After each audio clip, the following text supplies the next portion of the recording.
పోక్స్కో కేసులో బండి భగీరథ్ ను కస్టడీలోకి తీసుకున్న పేట్ బషీరాబాద్ పోలీసులు లోతుగా దర్యాప్తు చేస్తున్నారు. డీసీపీ రితిరాజ్ ఆధ్వర్యంలో విచారణ కొనసాగుతుండగా భగీరథ్ ను మొయినాబాద్ తరలించినట్టుగా సమాచారం. రహస్య ప్రాంతాల్లో విచారణ చేస్తారా లేదా సీన్ రీకన్స్ట్రక్షన్స్ కోసం తీసుకెళ్లారా అనేది ఇంకా తెలియాల్సి ఉంది.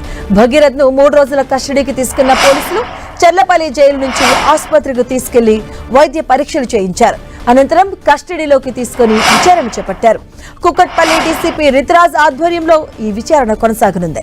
ఇక మైనర్ బాలికపై లైంగిక దాడికి పాల్పడ్డాడన్న ఆరోపణలపై మే 8వ తేదీన భగీరథ్ పై పేట్ బషీరాబాద్ పోలీస్ స్టేషన్లో పోక్స్కో చట్టం కింద కేసు నమోదైంది. బాధితురాలి వాంగ్మూలం తర్వాత పోలీసులు కేసులో కఠినమైన సెక్షన్స్ ను జోడించారు. ఈ నెల 16న హైకోర్టులో మధ్యంతర రక్షణ లభించకపోవడంతో పోలీసులు భగీరథ్ ను అరెస్ట్ చేశారు. అయితే తన కుమారుడు పోలీసులు ఎదుట లొంగిపోయాడని బండి సంజయ్ తెలిపారు. నేరం అంగీకరించిన తర్వాతే అరెస్టు చేశామని పోలీసులు ప్రకటించారు. అనంతరం కోర్టు అతనికి 14 రోజుల జ్యుడిషియల్ రిమాండ్ విధించింది.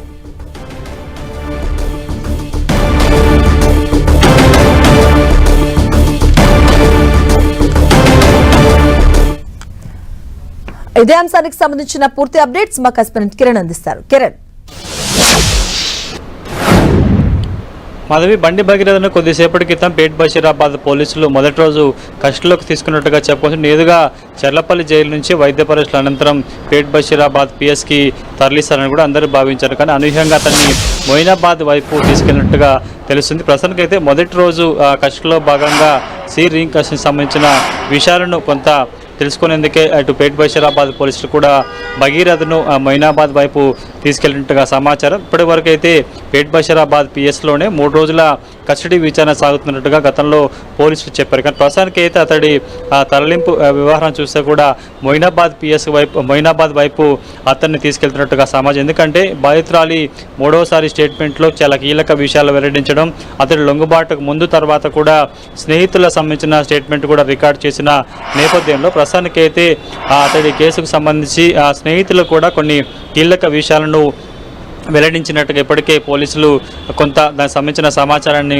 సేకరించారు. కాబట్టి పూర్తి స్థాయిలో ఇప్పుడు ఈ 3 రోజుల కస్టడీలో భగీరథను ఏ అంశాల మీద ఇటు కస్టడీలో విచారణ తీసుకోబోతున్నారు, ఏ తరహా విచారణ చేయబోతున్నారు కూడా కొంత అటాపిక్గా అన్నట్టుగా చెప్పాల్సి ఉంది. పోక్సో కేసులో కొంత సెన్సేషన్ సంబంధించిన కేసు నేపథ్యంలో కూడా పేట్ బషీరాబాద్ పోలీసులు 3 రోజుల కస్టడీకి తీసుకున్నట్టుగా చెప్పాల్సి ఉంది. వారం రోజులు కస్టడీ అయితే ఇటు అతన్ని నిందితుడిని కస్టడీలోకి తీసుకునేందుకు 3 రోజుల అనుమతి ఇచ్చినట్టుగా చెప్పుకునే నేపథ్యంలో, ఎందుకంటే ఇప్పటికే కేసుకు సంబంధించి చాలా కీలక విషయాలనే పేట్ బషీరాబాద్ పోలీసులు స్వీకరించినట్టుగా తెలుసు. ఎందుకంటే ఈ కేసుకు సంబంధించి కొంత దర్యాప్తు చేసేందుకు రాష్ట్ర ప్రభుత్వం కూడా సిట్ ఏర్పాటు చేసింది. కుకట్పల్లి డీసీపీ రుతురాజ్ నేతృత్వంలో కూడా ప్రస్తుత సిట్ విచారణ కొనసాగుతున్న నేపథ్యంలో ఈ 3 రోజులు కూడా భగీరథ్ వద్ద కొంత కీలక సమాచారాన్ని సేకరించే ప్రయత్నం కూడా చేయబోతున్నట్టుగా సమాచారం.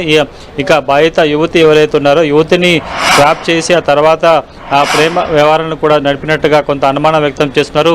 ఆ మైనర్ బాలిక మీద పలుమార్లు అత్యాచారం చేసినట్టుగా ఇప్పటికే పోలీసులు కొంత సమాచారం సేకరించారు. 3వసారి కూడా బాధితుల వద్ద నుంచి కూడా కొంత స్టేట్మెంట్ రికార్డ్ చేసిన నేపథ్యంలో ఆమె ఇచ్చిన స్టేట్మెంటు వారు ఎక్కడెక్కడైతే తిరిగారో ఆ యువతిని తీసుకెళ్లిన ప్రాంతాలకు సంబంధించి కూడా ఒకసారి సీన్ రీకన్స్ట్రక్షన్ చేసేందుకే మొదటి రోజు కస్టడీలో భాగంగా బండి భగీరథను మొయినాబాద్ వైపు తీసుకెళ్లినట్టుగా సమాచారం. కాబట్టి పూర్తి స్థాయిలో మొదటి రోజు ఏ అంశాలకు సంబంధించి బండి భగీరథను విచారించబోతున్నారు ఏంటన్నది కూడా తెలియాల్సి ఉంటుంది. ఇక రేపు ఎల్లుండి కూడా విచారణ ఉంది కాబట్టి 2 రోజుల్లో చాలా కీలక విషయాలనే బండి భగీరథ వద్ద నుంచి కూడా రాబట్టే ప్రయత్నం పేట్ బషీరాబాద్ పోలీసులు చేయబోతున్నట్టుగా సమాచారం. Thank you Kiran.